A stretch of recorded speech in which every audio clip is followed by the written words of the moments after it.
Welcome back to another episode of the Max Term Podcast. Kyle Stitch here alongside James Finch. And today is a great day because it is off-season contract projection day. So with that, couple big fun announcements, I guess. So our contract projections are live for the offseason. Those are available on X at AFP Analytics, Blue Sky, same handle, Threads. We try to post stuff there. We're not as It'll familiar. It'll probably be it'll there. be there. Yeah. It is AFP Analytics. With that said, on X and Blue Sky, pin posts, can't miss them. And if you're looking to engage with us, one of those two platforms is going to be where we're more active. X first, Blue Sky second. We always welcome feedback and everything, questions, stuff along those lines, thoughts on contract projections. So that's number one. Number two, we in addition to this offseason contract projections, extensions are also live. So this is every player that is eligible to sign a new contract on July 1st. They have one season left.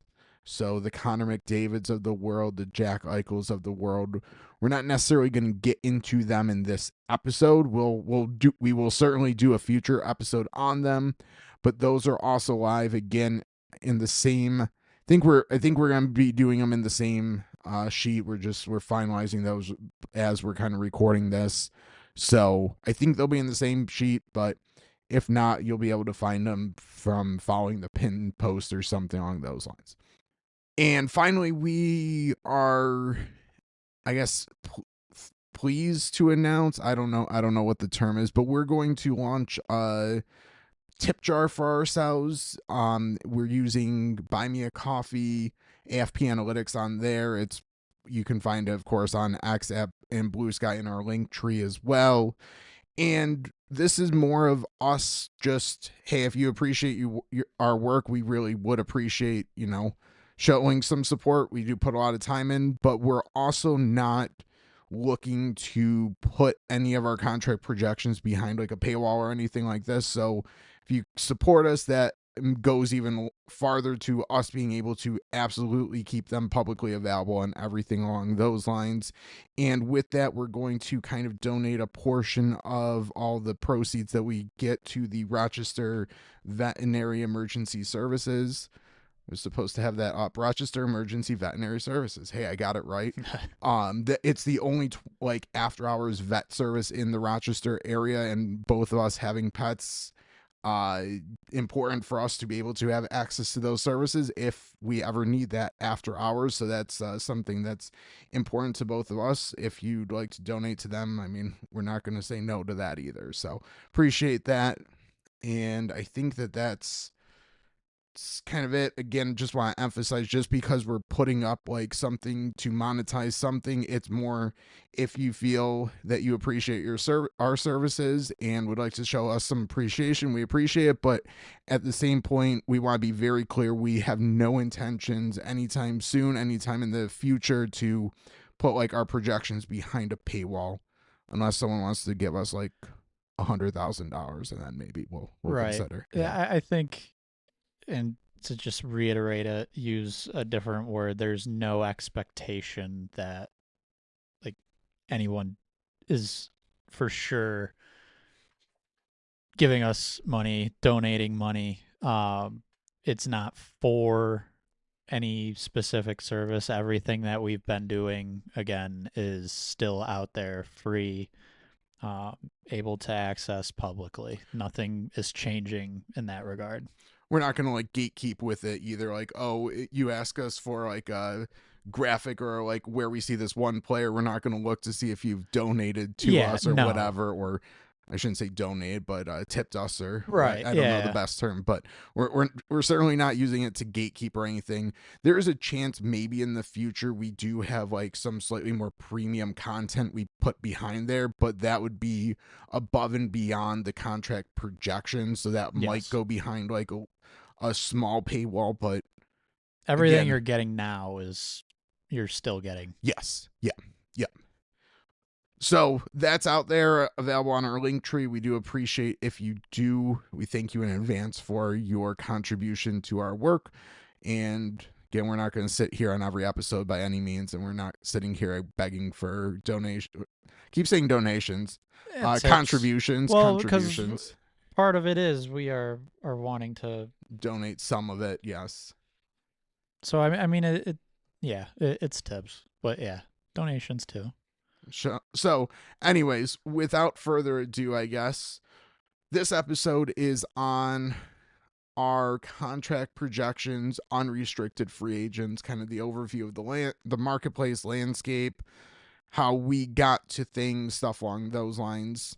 So I think first, it's been a while since we've kind of reiterated how we get to our projections. So before we kind of go over the landscape, let's give a reminder of how we basically calculate the number that we display to our audience, and maybe some of the other information in the sheet, but definitely how we get to our numbers. Yeah, so I'm going to go a little general here, and if you decide you want to be a little more detailed afterwards, please add to it. Generally, we are using R, and it helps us create what we tend to refer to as a market basket, essentially a grouping of comparable players. And once we have that, we are kind of going in, looking at that group, making sure that we, I guess, from an eye test perspective, agree with that output.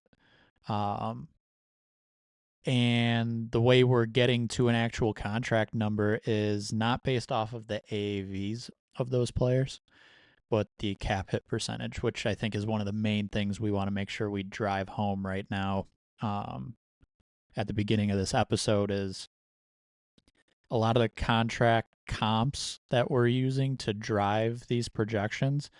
Um, if there's one from the 2017-2018 season, so I guess 2018 offseason, that's not using the AAV there isn't fair to a player who is now about to sign a contract for a salary cap of 95.5 million.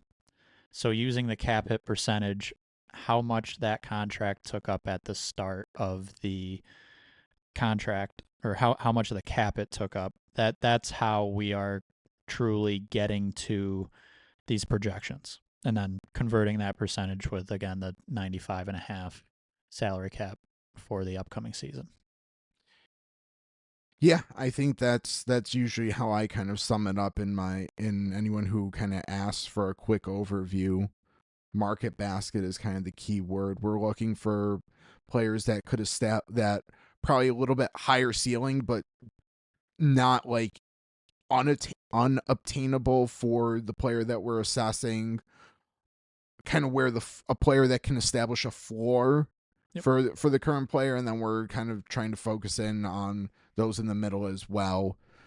And then we display in our projection sheet, as well as, I probably should have mentioned this earlier, these projections will also be on capwages.com. Yep.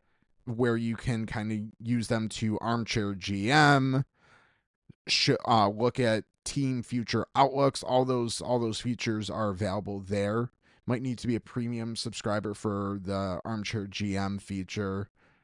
We have that feature. Like, I just logged into our account that we Yeah. use through there, and we have the ability to do it. So hey, that could be an incentive if you do want to like play I around using our projections very easily integrated. That might be, I don't know exactly what they're doing. I probably should have known before I dove into this, Yeah. but anyways, Cap Wages has our projections integrated into them, so you can, again, armchair GM, look at future outlook of your team with UFAs, RFAs, and stuff along those lines. With that all said, we also display comparable players. These are sometimes every player that's driving the projection, but oftentimes a small sampling of the players driving the projection. So we're trying to pick players that we think represent a little bit of a higher, middle, low point for the player, just to display. I try to, when I pick mine, pick slightly more recent players or ones that are like, yeah, that makes a lot of sense to display, but Yeah. it's tough at times. I think it really depends on the output for whatever player we're looking at. That's important. I think it's, you kind of mentioned, if we can sort of portray the ceiling, the midpoint, the floor, that's also good. Every once in a while, there's a player that there's just such a strong section or grouping of players that the five comps we're displaying might all be very similar contracts, and it's just very clear the player should be in that range. So I think it kind of depends. We like to go recent if we can. I think, and this is kind of a conversation maybe for a different episode. Maybe it's sort of one right now. I don't know. The different cap environments, we're trying to keep that in mind a little bit as we are looking at how contracts are ultimately impacting our projection. Um, which in this case, it would kind of be going from the, call it the COVID era of salary caps to now we're going to have a much larger increasing cap. So the comps, it's hard to say exactly what they are. It's going to differ for every player, but in general, we try and kind of portray that ceiling, midpoint, floor. So we'll kind of bounce around a little bit here, but I think this is kind of related to the point you just brought up. So this is kind of a new frontier in that this is the first time. So I started doing a very small sampling of projections. I think did like 30 to 50 in like 2018, that off season. Yeah. You and I did, I think, the entire NHL in 2019. Well, so the free agent Or all the class, to be free clear, agents at least, yeah. it was Or the free yes, agent yes. class. We always do just we traditionally had always done just pending free agents and Yep. recently have started adding extension eligibles after some agents and fans had always asked jokingly or not jokingly if we had this player, so we started to do that as well. This so my where I was going at this point, this is going to be the first time in a truly known rising cap situation that we're doing these. Yeah. Because even 18, 19, there was some rise, but revenues were not exploding, and the marginal rise was what, a million, couple Yeah. million. So now we got, I mean, this year is, doing quick math in my head, a $7 million rise, but then the year 7.5. 7.5, and then 104, Yeah. So then we're looking at 9, 8.5. 8.5. And after that, I'm blanking on it, but it might have been around like 113. Almost 10, I So, think, yeah. like, not only are we getting this season a large jump, but there's the estimations for multiple seasons following that are also very big increases. And this is the first time that there's even been like very concrete estimates as well. So there's a lot of new this offseason. With all that said, we've undertaken the exact same process. Yes. Maybe being a little bit mindful of trying to capture the marketplace, maybe going a little bit bullish. Yeah. On some projections, but there's a very strong chance that we are generally low across the board this year. Yeah. It's very possible. I mean, probably not everyone, but I would not be shocked if we see our average air be a little bit more, but it be driven by us being consistently low. Yeah. We'll see. I don't disagree. I think if I had to bet how we're going to miss, that would for sure be what happens. Just a lot of factors. Both of us have kind of gone back and forth on a few handfuls of players, trying to figure out where exactly we want to have them land with their projections. And I feel like it creeps into our heads of like that number seems a little crazy comparing to what we've kind of known to be right for that type of player in the past half a decade, maybe even a little more. Um, but we have to keep reminding ourselves, okay, cap is rising aggressively, I think is a good way to put it, in the next few years. And I think with that, it makes it, I don't want to say we knew before in previous years what was going to happen. Where obviously we were projecting, um, but now it's a new element that we have to, or a new factor within this whole process that we have to consider. So I guess to boil it all down, it's the same process, but there's some new things that we're kind of going to deal with for the first time and see how it plays out. So I think another point that you kind of brought up is we highly scrutinize with like manually scrutinize, highly Yeah, scrutinize, eyeball test. You had said already once, bring it up. We spent like 2 hours before recording this episode pretty much. going through, I don't know, 10 players, a dozen players that we were going back and forth on where the value of them truly lies and why this seems right or wrong. And we were splitting hairs in some cases over just 500, like a $500,000 difference. I think Yeah, that was like the biggest difference, but we're really going in and thinking about and looking at them. So we have a pretty intimate, I guess, knowledge of a lot of what we're projecting, a lot of the comparables, where the marketplace kind of stands. What I will be interested in seeing, so I would say we're like a hybrid, a little bit model, but also eye test approach.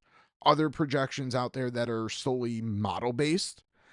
I'm going to be very interested this offseason to see if we all usually were all similar AVs. Most years, I think, to toot our own horns, were a little bit more accurate, but not like significantly so than some of the model based ones out there. I'm curious if that kind of trend continues. If one of us is significantly better, significantly worse this year. And what I do know is our method, other methods, we're going to learn lessons this summer, yeah, no matter what. Maybe the lesson is keep doing what we're doing. Hopefully that's the lesson. But there could be okay, we need to change the way we think about things. We'll see. Time will only tell on that one. right. I had one other point on that I kind of like learning and stuff that I wanted to go to, but I don't remember what it was. So I guess we'll continue on with this discussion. Hopefully it pops back into my head. Yeah, One other thing we've tried to add into our projections a little bit is trying to capture the tax situation a little bit, because I think it's become increasingly it's I can tell you firsthand it's become increasingly more important to players. In the off season, I run a lot more scenarios, a lot more comparisons for pending free agents on where a particular tax season, how a particular tax season will impact their kind of money and their pocket value. Whether it truly matters or not, because ultimately, if you're using a good tax preparer and you're working with them to plan and not react, you can minimize some of the differences. So I think it's important for context. I absolutely think it's important for context. I think if you are a player and you are looking to sign, you should very much be aware of the implications of the tax situation you're about to sign into. You should also work with your trusted advisor, tax advisor in particular, to make sure that you are proactively taking the right steps to maybe make that situation more favorable for yourself. But I think for consumers of our projections, it's nice to see a range and how that could impact the kind of situation for each player. Yeah. Anything else we display that we should cover? Something that I just will point out, and I'll even say as of this very moment of recording, we haven't completely finalized how we are going to show it / calculate it, but we have a column that is pretty much just referenced as trending to try and give an idea, especially because we had done mid-season projections, to give an idea of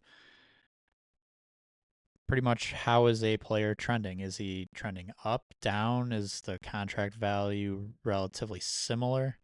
Um, so that's there to kind of, I guess, give you an idea of where the player's value is headed. Now, I'll reiterate, we are not fully 100% set in stone there with how it's being calculated, but to get an idea of whether a player's value might be dropping or increasing in a fairly meaningful way, that is also there. Yeah, the debate we're kind of going by is it based on AAV? Is it based on cap hit percentage? Is it based on even total value? Yeah. And kind of what's enough of a threshold to basically say, yeah, this is up, this is down. And we brainstormed like 3, 4, 5 ideas for how to do this, and Pretty much have to test them out and see how we feel see about. how they look and everything. I think we started doing it because we've now basically been working on having players' contract projections be available from the minute they're eligible to sign a new contract. So that's a year plus in advance. So now we've been doing consistently off season, mid season, end of season basically, Yeah. or free agent time. Which last year was the first year we did the mid-season projections. Yeah. And I believe we were asked by at least one prominent media member, hey, can you show like the change from mid-season to off-season? And I think pretty quickly we were like, yeah, that would make sense to do. So did it last year, are doing it again this year, but yeah, like you said, we have a handful of ways that we're contemplating really calculating and showing it.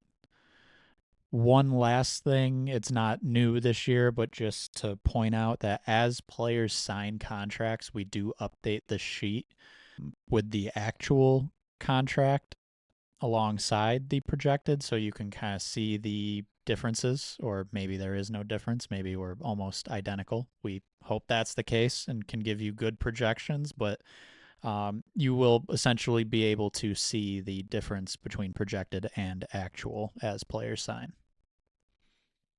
Yeah, we try to capture all free agent statuses, 10.2 C's. That was fun. Oh That's God. fun. Well, that's its whole thing. But If you can't 10.2 tell, it's not C's, fun. it's not fun at all. Fact checking and making sure that everything is right there. RFAs are RFAs with arbitration. So RFA, restricted free agent. This means that they are eligible. They receive a right of first refusal from their own team. And then if they do sign what's called an offer sheet with another team, their kind of team that they were with has the right to match it and keep them on the same contract. 10.2C free agent does not have the ability to negotiate with another team, so they can only negotiate with their current team. In theory, that should suppress their salaries a little bit. If a team were smart, they would maybe try to use that as an opportunity to actually get term at a more favorable average annual value.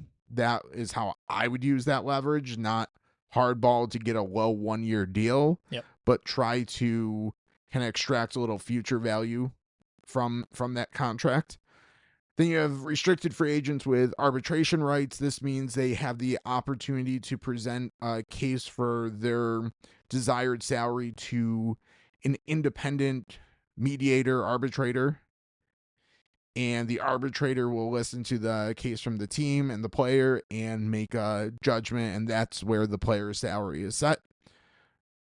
Talk more about restricted later in the year, as this episode's supposed to be unrestricted, but It is just general what you see in the sheet, though, and how it works. I do want to yeah, mention really quick with the restricted free agents that the arbitration specifically can be player or team elected.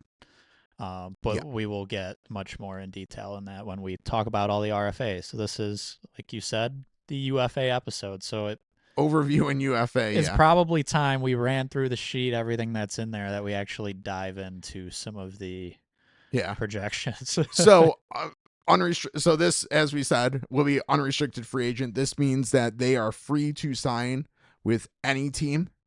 The, I guess, important thing to point out, players are limited to a max term. If they also a good podcast to subscribe to on any This place one. you get your podcasts. The max term, if you are signing with your current team and get a deal done before June 30th, for the clock basically strikes midnight on July 1st, you are eligible to have a max term of 8 years. This is the team you finish the season on. Basically, we're on, technically speaking, it's the team you're on at the trade deadline. Very rarely is a player not on a finishing a season on on a different team than they were on the trade deadline. I think I know, like, I don't know off the top of my head, but I think there are a couple cases where it did happen. Anyways, so you gotta be on the team at the trade deadline. What this does mean is in the next month or two, let's say your favorite team, you want your favorite team to acquire a unrestricted free agent. If they basically make a trade to acquire the negotiating rights with no contract signed, because that player is no longer they were not on the team's, your favorite team's reserve list, the trade deadline list, roster, I should say, they can only sign 7 years. You can work out sign and trades and stuff to allow 8 years, but getting a little in the weeds right now with that. Anyway, so max term 8 years. Otherwise, if you choose a different team, 7 years. And I think with that, let's look at the landscape. I think right off the bat, the number one observation I can make, there's a couple names at the top that are potentially very intriguing. But this year's class is not last year's free agent class. No, not at all. And I'd really say there's one player, really. There's one player at the top, um, which I guess sort of was last year too. But there is one elite, arguably franchise level player at the top, Mitch Marner. Looking beyond him, it drops. You start to get into some players like Brock Besser, Nikolai Ehlers, um, even to kind of the John Tavares, Matt Duchene, Brock Nelson. So, like, there is a clear step down from Mitch Marner um, to the next level, pretty much. And even looking at defensemen, there's not a defenseman on that elite franchise level. That's my bat signal. The defensive market. We'll Well, go a little forwards and then we can flash my bat signal yet yeah. again. So I guess to talk about Marner, because he's the big name free agent here. Our projection is a 7-year deal. The cap hit percentage is 13.56% and some change, which is going to put him just a tick under, at least in our sheet, just a tick under 13 million. So we have him at about 12.95 million. This was a player that we sat here and talked about, kind of discussed where he's going to fall, some of the different comps we wanted to have driving this one. Um, One of the very big things to keep in mind, kind of most recent winger signing a large deal like this, is Mikko Rantanen. The tough thing about that is he there was a little bit of uncertainty with how much he moved around, his play, and also the fact that he signed in Dallas, which is a no state income tax state. Well, Texas is, but so with all of that, we pretty much knew right away, okay, Marner needs to come in a little bit above, a fairly healthy amount above Rottenen's 12 million. So as we started playing around with the comps, we originally had him a little above 13. There were some comps a little high, like we had McKinnon in there at one point, and that ended up not quite feeling quite right. So we ended up pretty much settling at about 13 million. Yeah, we could pretty easily justify 13.3 Yeah. all the way down to like 12.2. I think at one we also like, again, depending on who we included, excluded. Yeah. So and then even like 12.25, I think I did the math out. I don't have it in front of me. I got way too many tabs open. I think it was 12.25. That basically puts him AV wise between Nylander and and Matthews on his own team, which could make some sense as well. So there's, did I remember the number off the top of my head correctly? I don't know if if Oh, it's even I'm still. not. That's not what I'm pulling up. Okay. I don't even know where. I probably just accidentally closed the tab too. There's Mitch Marner. Yeah, 12.375 would be the equal distance between Matthews and Nylander. So that's a contract that could make sense if he stays in Toronto. Yep. If he hits the open market, though, the 13.3, I wouldn't rule that out either. So so our number we're sticking with at this point. Like, we've scrutinized this enough. We like where we landed, Yeah. right at about 13. But if he comes in almost 300 above, even a little bit more above, to almost a million below, like, we can just very easily justify it. But I think we feel good in capturing where he would slot with if he were to re-sign on with the Leafs, as well as if he were to hit the open market. Who, I guess, to kind of wrap Mitch Marner, because he's the big ticket guy. We don't have to do this with every free agent, but is there a team that you say absolutely go sign Mitch Marner? So some off the top of my head, varying degrees. I think we've thrown around Utah a lot. Yeah. As a pretty obvious fit for Marner. We've thrown around them a lot. They have cap space. They're looking to maybe make a big splash. They could certainly use him. Another team I really like the idea of Marner for is Anaheim. A lot of cap space. Some really nice young offensive talent who could use another like pure offensive playmaker. A lot of that talent being young centers, Yep. so having a winger like Marner would be a great fit. Who's also sneaky good defensively too. Yeah. I don't think he gets enough credit for that. I think people know he's good defensively, but don't give him enough credit for how good he is. Yeah.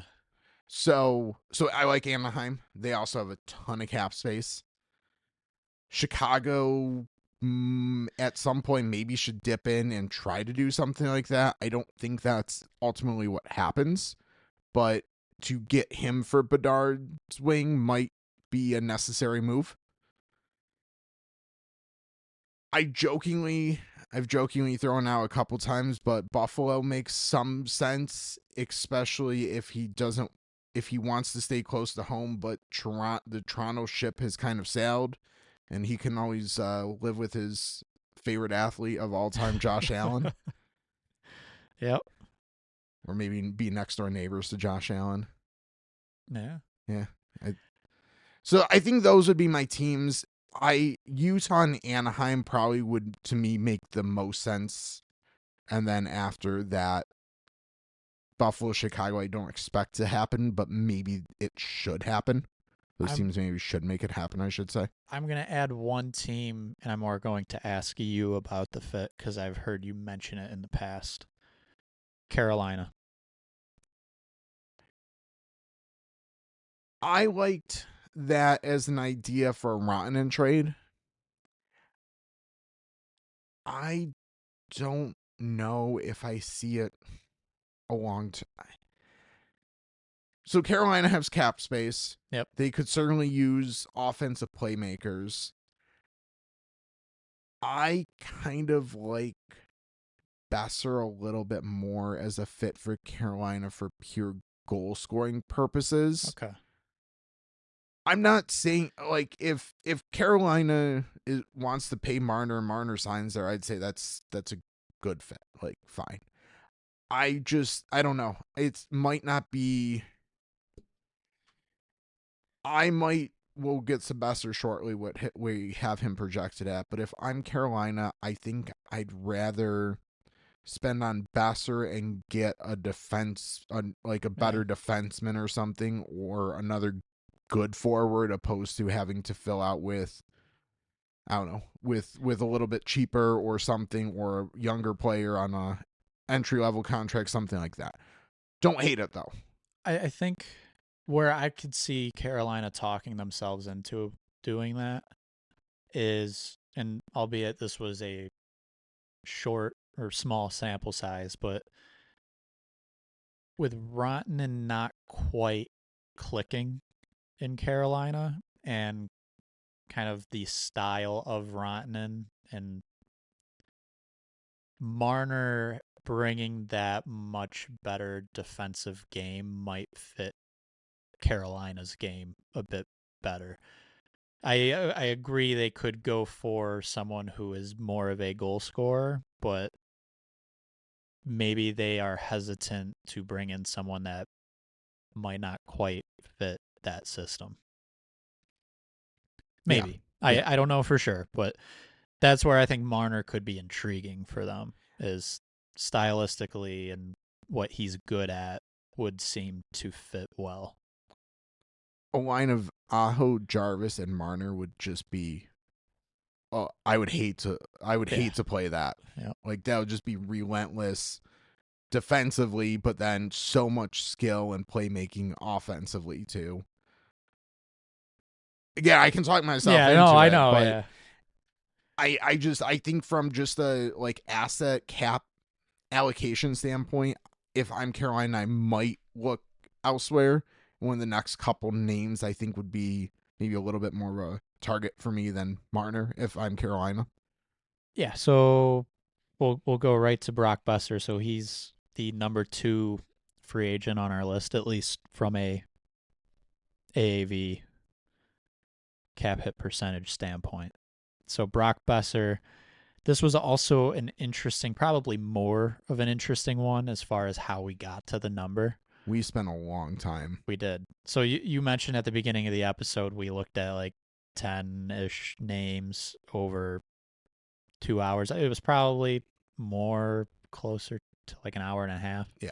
But still, and this one was probably 20 minutes at least. I was gonna say Maybe. 15 minutes. I was gonna say at Yeah. least 15. Yeah. 6 years. Cap hit percentage is 8.86, just about. So that puts him at 8.46 million. Or we could just round off and say 8.5. We could. Well, I was already doing the point whatever for the percentage, but yeah, about 8.5. Do you want to kind of dive into? I Yeah, guess I'll start it off at least with this is one that we have both said we could easily see him getting 7 years. yep. Um, when we initially ran him, we had 6, and then we were getting to a point after discussing where we were really comfortable with 5. And that felt just a little too low, maybe. Um, but some very strong comps to suggest that. A couple of those being Max Pacioretty, who I believe was 4 With Vegas, yeah, with 4. Vegas, Yeah, and JVR was 5 years with Philly. many years ago at this point, but Yes, yeah. but very strong from a comparison. And then another like lower end that we kind of like too. 40 goal scorer at one point, James Neal, again, a blast from the past. I think he was also 4 years. I believe that was correct. 4 or 5. Yeah, 4 or 5 in But there. point being, there were some comparable players that suggested a lower term. That said, there's also been some more recent players who have higher terms. So Gensel, Konechny, there might have even been one more. Sort of Skinner. Yeah, yeah. Jeff Skinner. So it kind of ended up balancing itself out for us. The kind of 4 and 5 years, and then some of the more max term or close to max term deals. And we ended up at 6 years for Besser. Yeah, just a fact check. Jeff Skinner did not end up in our final kind of Okay. market basket. And James Neal was a 5-year contract, so apologies, you were Okay. correct there. Another one that we highly debated was a couple Taylor Hall contracts, the 1-year deal with Buffalo and then the subsequent deal with Boston as well. Yeah. Those were also like very much scrutinized. So ultimately, though, we landed on just using Gensel, Konecny, JVR, Pacioretty, and James Neal. Okay. And I think that's our market basket for him. Yep. So again, that's 6 years at about 8.5 million. So pretty significant drop in value in comparison to Marner. But this pretty much starts the kind of I don't know, everyone's close together now section of the list. Fairly. And yeah, I guess I would There's just say the pick your flavor type area. there's ways to separate these players a little bit, but we start to get into the 8s, the 7s. The big jump is Marner down to Besser. Yeah. Pretty much right there with Besser, a little bit lower on a projection is Nikolai Ehlers. So Winnipeg winger, a little bit of a different, again, as you said, kind of a pick your flavor, whether you want Besser or Ehlers. 6 years, so same term, cap hit percentage 8.49 at about 8.1 million. So a little bit lower than Besser. But again, a little bit different of a player. So he can score, but he's not the elite goal scorer. He's much more of a playmaker, if you will. Through the years, has been a much stronger defensive player as well. I would wonder, and I think we've wondered this in the past about players coming out of Carolina. Winnipeg has generally been a real good defensive team, so I wonder if there's any impact there where if he left them to I don't know, a Buffalo Sabres team or something. I don't necessarily think that's happening, but point being, maybe his defense is a little more average, but regardless, superior defensive player to Besser just doesn't quite have the shot. So you asked me earlier about Marner for Carolina. Ehlers, I would, if I was Carolina, I'd be looking at Ehlers and having an additional 4 or 5 million in cap space. Yeah, That's what I would be leaning to try and that do. makes a lot of sense for probably half the league. Yeah. If, well, assuming they need a top forward like that, but cap space wise, Like someone like Utah or Anaheim who could really use a top of the lineup player. yeah. Marner makes a lot of sense. But if we're this is where again you bring up Carolina. This is the player that makes sense to me for them. Is you can get he's not Mitch Marner, but No. he's also a very, very good player who probably would fit their system and leave them 5 million more in cap space. So for the purposes of this offseason, Ehlers is Marner light. Yeah, I was gonna say it, but I didn't know if that would be quite fair. Because Marner is a lot better offensively.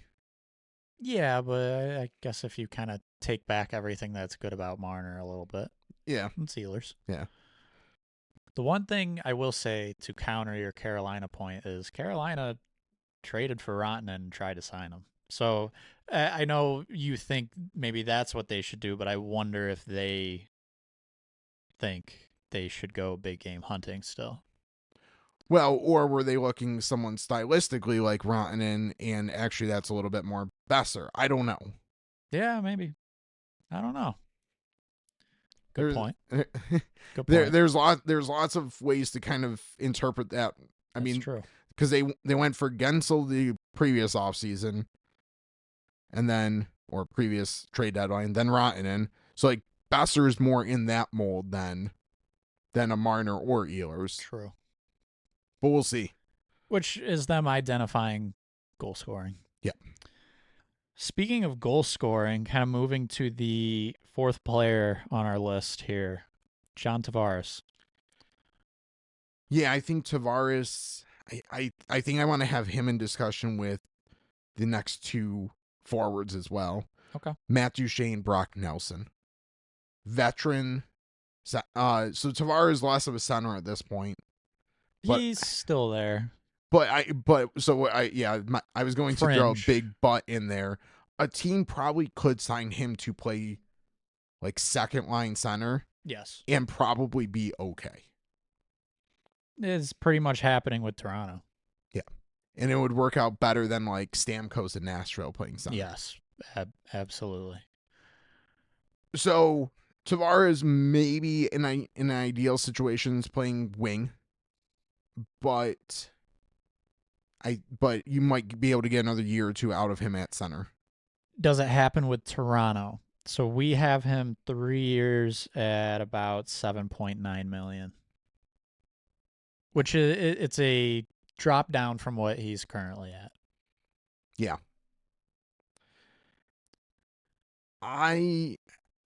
I'll put it this way. I don't see how Toronto, well, okay, I see a very strong justification for Toronto wanting to shake it up and move on from both Marner and Tavares. But from a roster construction standpoint, I don't see how they can move on from both Marner and Tavares.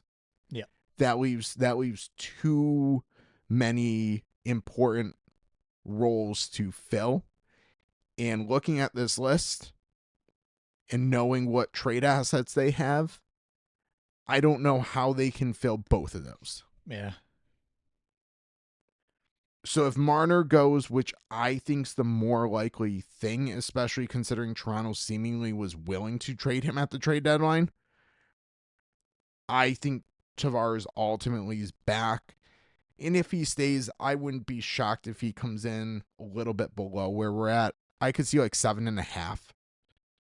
That would probably be pretty fair. Yeah. So I think that's a big factor is it's known he would like to stay in Toronto. So he could come in a little bit less than this projection. It was honestly hard to factor that in and get him lower because he is still scoring at a great rate. Matt Duchene, sort of a similar situation, age wise, still kind of playing at an elite level. A little bit different. He's currently in Dallas, so a lot of times you might be able to get a player a little bit cheaper there than market value. Still has the buyout money from Yeah. Nashville coming in. I think he still has it. He has had it in at least. So Yes. So we have him 3 years at about 7.2 mil. Another one that we kind of looked at, is that a little high, but once we ran through all the comps, it made sense. yeah, I had a note. I think he's high. Looked at it and said I have no notes. So it is Yeah. what it is. And then I would say we've got Brock Nelson right after him, pretty much 3 years, 7.1. I like Duchesne better at this point. But Nelson is going to get a pretty nice deal here. He's a 2C, and those are always in demand. He was one that I was going to bring up when we had went through kind of as we had went through our who should we adjust, and maybe he might be a little high, but then but as we've talked about, we're at like our fifth player on the board, fifth forward on the board. Yeah. Maybe first, you still feel comfortable with him playing center on the board. And the names that we're about to get to are not very inspiring, especially if you're looking for a second line center. Yeah. So when I think if the marketplace was a little different and maybe the cap situation was a little bit different, maybe you see him a little bit lower, but I think that this is a very fair projection based on all kind of the current climate. So our top three centers that we just named, Tavares, Duchesne, and Nelson, all a little bit older. The more younger, also just a different play style, a little bit option, Sam Bennett.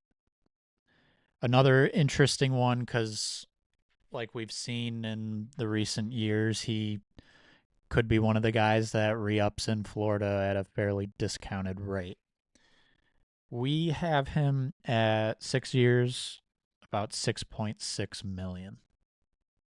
Another interesting one because he's, from a play style standpoint, he is almost your traditional third line center, but he's been able to play the second line role and play it well. There's also the more physical side to his game that teams love, which is worth some money. That's another factor in the getting him paid pretty much. I think there's some intangibles there as well, especially the experience he's going to have with Florida by the time he's up for the contract. So that's going to be attractive to teams as well. And again, important, going to reiterate that he is roughly 4 years younger than that top group, which is going to be important to teams as well. He's a player that I could see getting a contract on July 1st that everyone's like, wow. Yeah. I wouldn't have done that. Yeah, I think because of his age and his role, he's not too much different than those other centers that we have above him, role wise, and bringing that physical game as well. Like it, we have him 6 by 6.6. Could someone give him 6 by 7.5? Maybe. I wouldn't. I could even see a team giving him 8. I wouldn't. Yeah. But I wouldn't rule it out. Looking past Bennett.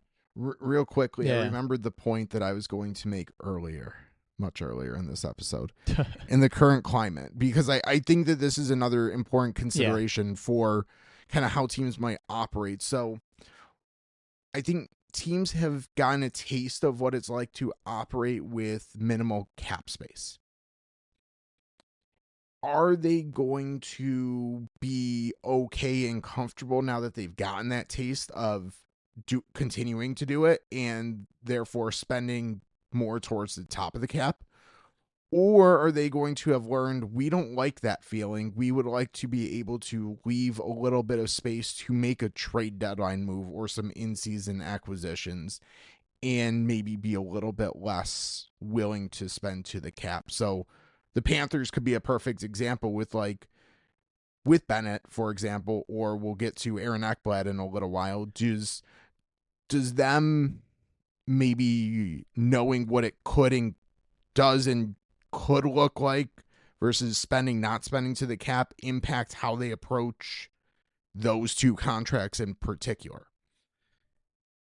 Again, that's Yeah. something that we'll find out. I think traditionally before kind of the flat cap, teams tried to leave themselves a little bit of space. But now teams are starting to get so comfortable operating right at that ceiling that maybe they're more willing to spend. That was the point I had thought about earlier that I was going to make. So, anyways, now that that's out there and I don't forget it again, move Yeah. down to the next tier of the savvy veterans, should we call them? Yeah, so I won't necessarily get into exact detail. These few players all fall in the 2 year 5 to 5.2 range, starting with Claude Giroux, then Brad Marchand, and then Kyle Palmieri. Also add Jamie Benn in there as well, right in that Yeah, same range. pretty much. Same type of player. So yeah, you kind of want your veteran with experience, playoff experience, leadership that is kind of your easier acquisition, if you will, as far as the amount of cap space they will take up. They're also sort of, I would say, accompanied by some second line, second, yeah, top nine wingers maybe. Middle six players, I think, because probably the next center is also in there too. Yeah. So I guess this kind of starts a little bit different of a group. Jonathan Drouin, 3 years, 5 mil. Pius Suter, that's kind of one I want to stop and talk about because we raised him up a little bit. 4 years at about 5 million. I think at the start of this past season, that would have been crazy to think. At the same time, he is a very, very, very good 3C. Once JT Miller was traded out of Vancouver, he played the 2C role and he played it very well. So it's hard to completely go off of that smaller sample in the 2C role, but we know it happened. Then once we think about the cap starting to rise, where does the top elite 3Cs, where do they fall as far as cap space? And 5 million is probably not that far out of reach. Soon, we'll probably see some good third liners fairly regularly signing in the fives this offseason, for sure, next offseason. So for Suter to kind of show that third line for sure, second line flexibility, and the fact that he's kind of the best center in this next tier, 5 million is probably about right. I mean, he's really it's the next true center that you're getting to is Yanni Gourde. Yeah. And I don't even think it'd be great to talk further on the list, but we gotta kind of move on to D at some point. We're kind of at a like kind of the tier where okay, they're here. So I think supply and demand absolutely influences Suter as well. And I think Yes. we had so we had scrutinized him and ultimately moved him up pretty significantly when all was said and done after talking about him. We can jump to defenseman, I think. Yeah, there's some nice like Andrei Kuzmenko would be. I mean, there's some like now we're starting to get into the okay. There's maybe some question marks, but at the ceiling at them top playing their best hockey are very good players. Kuzmenko, Mikhail Granlund falls in there as well. I think those would be the two that, and then kind of moving into like third, more like should be third line on a good team. Yep. Type players. So my bat signal's up. Yeah, it The is. defensive market, it's thin. Yep. So I'm jokingly calling it my bat signal because going back to last off Yeah. season, When we did the extension projections for this yep, group. yep. I started looking at the names and said that those names are not inspiring.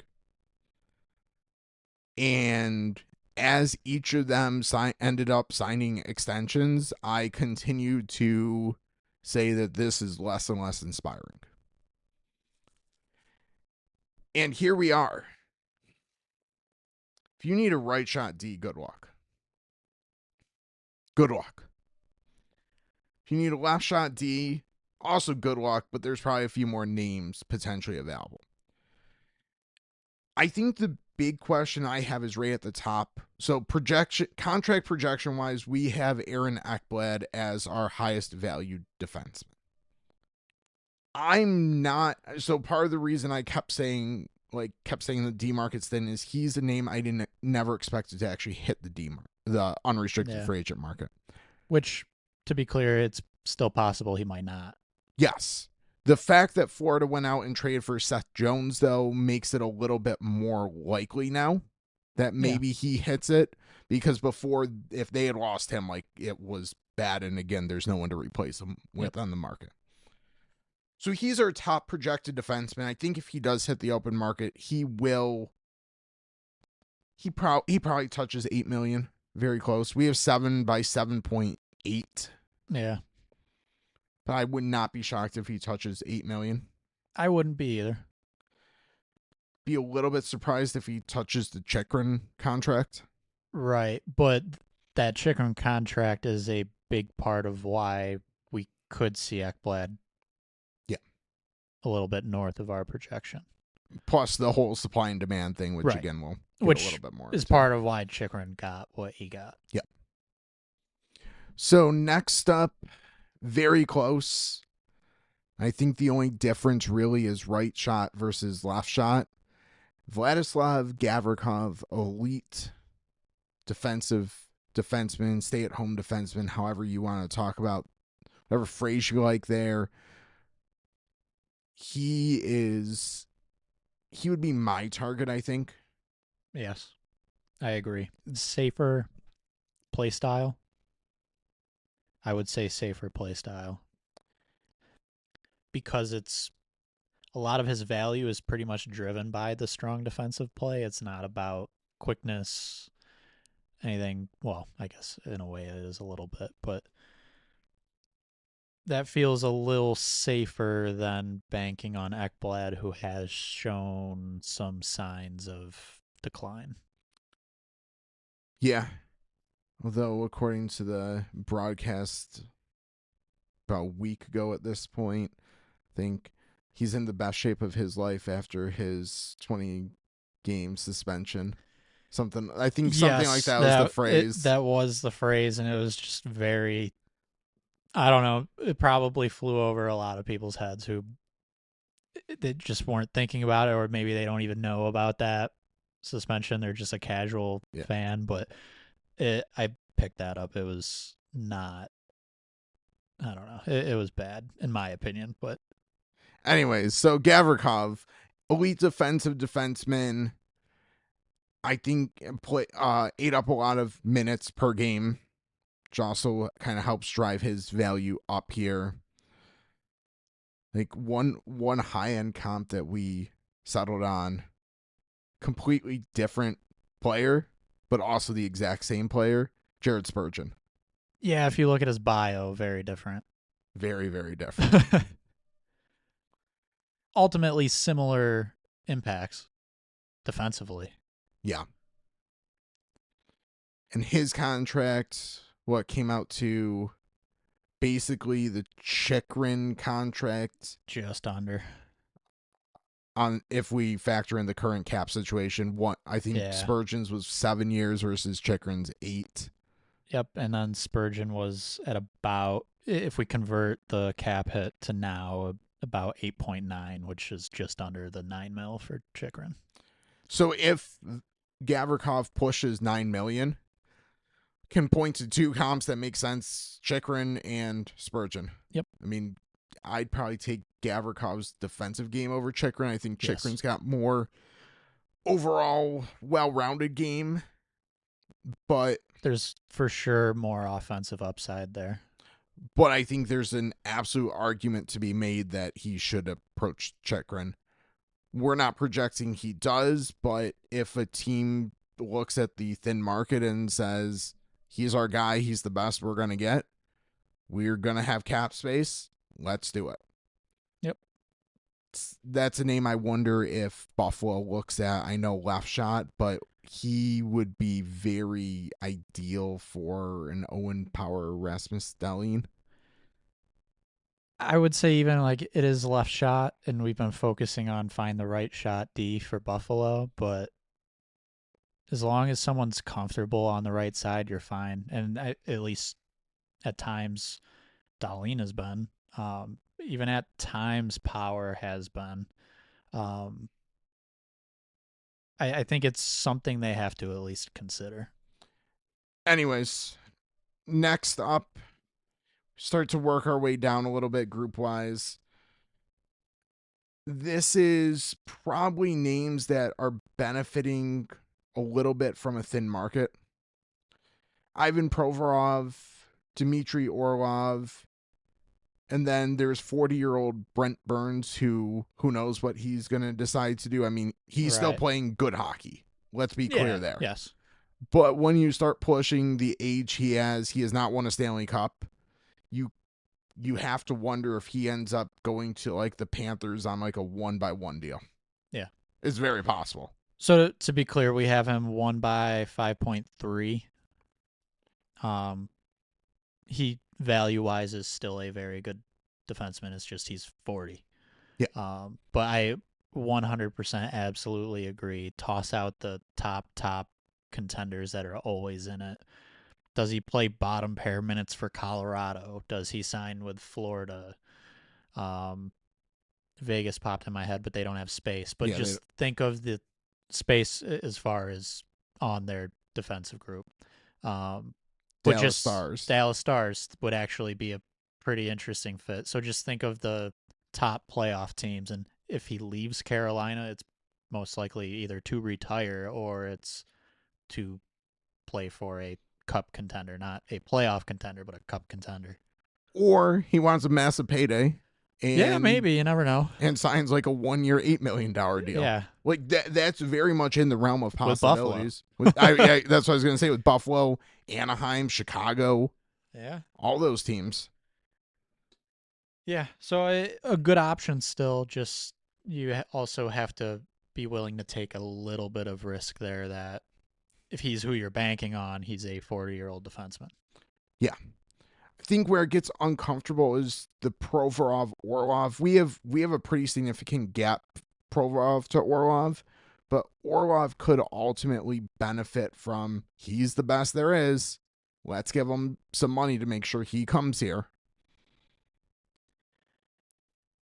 Yeah, so Orlov, well, I guess looking at both these guys, so Provorov, a bit younger, 6 years, 7 million. Orlov, I'm looking at our sheet, he's about 5 years older than Provorov. We have a 3-year deal at about 5.8. Still a pretty solid defenseman, good defensively. But yeah, it's still a sizable commitment for someone who's entering the tail end of their career. Both left shots, although I think both have had experience on the right side. maybe that could factor in here. At least I Provorov think has. Provorov more so. I don't know. Okay. I don't know for sure on Orlov, but yeah. And Provorov being a little bit higher in value, longer length, a big part of that is age. Being 28 years old versus being 33 years old. Um, from those two, I guess Brent Burns is a little bit below them, but then we drop down to kind of I guess if they're your number 4 defenseman, you're okay. So like Dante Fabro with Columbus, he had a pretty good year with Columbus. I'd say there were some signs with Nashville that he was a solid defenseman, but um, looked good with Columbus. I believe playing with Berensky. So we have Fabro, a right shot defenseman, at 4 years, about 4.5 million. Be a little surprising if he hits the market, honestly. Like Columbus has cap space. That was clearly a good fit. Like Yes. they should just get that done. Like that just makes sense. They're gonna need a defenseman. Like I Yeah. don't know. That's to me And like Provorov could leave. So I would assume one of those players at least is back, because otherwise, yeah. I mean, let's put it this way: Zach Werenski, Norris finalist, yeah, being supported by Dante Fabro. To me, that's a no-brainer. Get that deal done. yes. But if he does hit the open market, he definitely becomes a very attractive option for a lot of teams. That's one in a similar way as you mentioned with Sam Bennett before, where that's kind of the defenseman I pick out on this list where I wonder if he hits the open market, could he actually get more? There's a little bit of history of things not really working out with Nashville, gets moved, seems there's very little value around him, but then he looks really good with Columbus. I wonder if teams are a little hesitant on the player. But if I had to pick a defenseman that could get a bit more, that's a little lower on our list here, it would be Fabro. Yeah. After that, we start to get into some more issues. Yeah, this is where again you want Definitely. a right shot D or any D, but especially a right shot. And you're getting probably at best an ideal might be a stretch here, but a third pair guy. Henry Jokiharju, Cody Ceci. Matt Grizzlick, maybe there's a little bit more offensive upside there, at least on the power play. Yes. So maybe he's a little bit. Ryan Lindgren as well. He might be a little bit Yep. more of a. Some teams might think of him more as a second pair. I'm not saying that they should, but Right. he could maybe get. He's maybe the more in the Fabro tier, but we kind of have it just kind of a staircase down. But yeah, you're getting Fabro, Lindgren into the Grizzlies, Jokiharju, CCs of the world, and I then I will say I don't want to go much further than this down the defenseman list, but there's a couple veterans who I think could be kind of the sneaky good lower second pair if they're the fourth guy, or ideal bottom pair, Brian Dumoulin and Nate Schmidt. yeah, Um, have both of them at 2 years, right around 3 million, give or take. Dumoulin 3.2, Schmidt 3. Um, both have played well this season. Dumoulin looked a lot better with New Jersey and was solid in the playoffs. yeah. I think you in the double overtime loss to Carolina. I think you led all defensemen in time on ice that Yeah. game, which Like we can talk about that on a different episode. But right. But it's so that projection that we had was actually done before any of that happened. I still feel good about that projection, yeah, but